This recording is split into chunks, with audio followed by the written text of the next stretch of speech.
आप सत श्री अकाल। मैं हूं आपका अपना होस्ट दोस्त कैसर आरजे जट और मैं इस वक्त आज हम मैक्सिको चलिए कि प्रीमियर पे बीबीसी लाइव पे इस वक्त हम आपके साथ और मेरे साथ हैं जी पंजाब दा गबरू विरकां दा मुंडा एमी विर्क।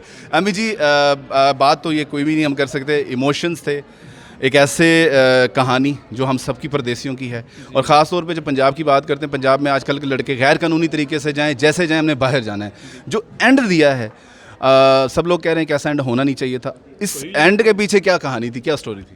नहीं जी एंਡ ना ਹੁੰਦਾ ਫਿਰ ਮੈਸੇਜ ਕਾਹਦਾ ਸੀ, ਫਿਰ ਤੇ ਪਹੁੰਚ ਗਏ ਸੀਗੇ, ਫਿਰ ਤੇ ਅਸੀਂ ਹੋਰ ਹੱਲਾਸ਼ੇਰੀ ਦੇਣੀ ਸੀ ਵੀ ਜਿਹੜਾ ਨਹੀਂ ਵੀ ਜਾਣਦਾ ਉੱਠੋ ਜਰਜਾਈ ਤੇ ਚੱਲੋ ਮੈਕਸੀਕੋ, ਚੱਲੋ ਅਮਰੀਕਾ।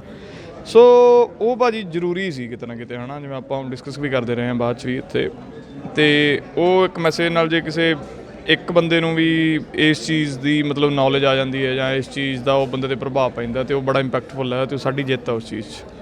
अभी भाजी अगर मैं गल करा पंजाबी मूवीज़ की या हुण तुसीं बॉलीवुड 83 भी इन्ना वड्डा प्रोजेक्ट कर चुके हो, अगे भी तुहाडी बॉलीवुड के प्रोजेक्ट्स आ रहे हैं। पंजाबी इंडस्ट्री भी इस टाइम बहुत ज़्यादा जिहड़े ना ब्लॉकबस्टर सुपर डुपर हिट जा रही है। लास्ट इंटरव्यू तुसीं गल कीती सी कि पंजाबी फिल्म इंडस्ट्री की हर सुपर हिट फिल्म तुहाडे क्रेडिट जा रही है। आज हम मैक्सीको चली है और अगर इस तरह की कहानियाँ, जिस तरह मैं गल करा कि रेफ्यूजीज सॉरी माइग्रेंट्स की कहानियाँ ने, ये सीक्वल्स आ रहे हैं पंजाब के जिहदे पाकिस्तान के इंडियन से एक्टर्स मिल के काम कर रहे हैं। क्या आज हम मैक्सीको चलिए तो कुछ सीक्वल आने का चांस है? नहीं भाजी फिलहाल अजे किसी कुछ सोचा नहीं गा, माइट भी ਜੇ ਇਹਨੂੰ ਕੁਛ ਹੋਰ ਕਰਨ ਦਾ ਕੋਈ ਹੋਰ ਰੰਗ ਦੇਣ ਦਾ ਸੋਚਿਆ ਗਿਆ ਤਾਂ ਮਾਈਟ ਵੀ ਕਰ ਸਕਦੇ but I don't think so. ਭਾਜੀ ਬਹੁਤ ਟੌਪਿਕ ਨੇ ਜੀ, ਕੋਲ ਕਿਸਮਤ ਦਾ ਚੱਲੀ ਜਾਂਦਾ, ਮੇਰਾ ਸੁਫਨਾ ਦਾ, ਨਿੱਕਾ ਜੈਲਦਾਰ ਦਾ, 3-4 ਨੇ ਆਲਰੇਡੀ, ਉਹੀ ਨਹੀਂ ਜਿੰਨੀਆਂ ਫਿਲਮਾਂ ਵੱਧ ਵਧਾਈ ਜਾਵਾਂਗੇ, ਜਿੰਨੇ ਸੀਕੁਅਲ ਵਧਾਈ ਜਾਵਾਂਗੇ ਤੇ ਉਹ ਫਿਰ ਕੋਈ ਨਾ ਕਿਤੇ ਗੈਪ ਪੈਂਦਾ ਰਹਿੰਦਾ। ਜਦੋਂ ਬਹੁਤ ਵੱਡੀ ਫਿਲਮ ਹੋ ਜਾਏ ਨਾ ਉਹਦਾ ਸੀਕੁਅਲ ਕਰਨਾ ਬਹੁਤ ਜ਼ਿਆਦਾ ਮੁਸ਼ਕਿਲ ਹੋ ਜਾਂਦਾ, ਪਹਿਲੀ ਫਿਲਮ ਨੂੰ ਬੀਟ ਕਰਨਾ ਬਹੁਤ ਟਫ ਹੈ ਭਾਜੀ।